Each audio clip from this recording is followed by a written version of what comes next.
Vlog lang tayo saglit. First time tayo mag-vlog.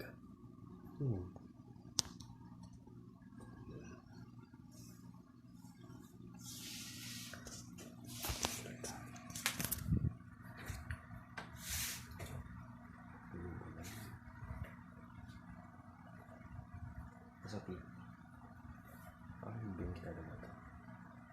Hirap mong tusa.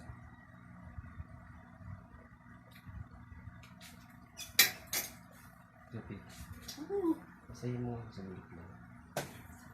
Sigit lang. May gagawin lang ako. Mag-vlog lang ako. Ito lang, likod lang. Masayin mo, hindi lang bumamasay sa pa.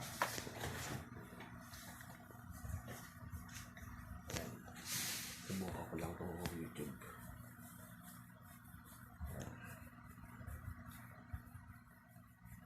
Ilang araw tayo pwede mag-vlog.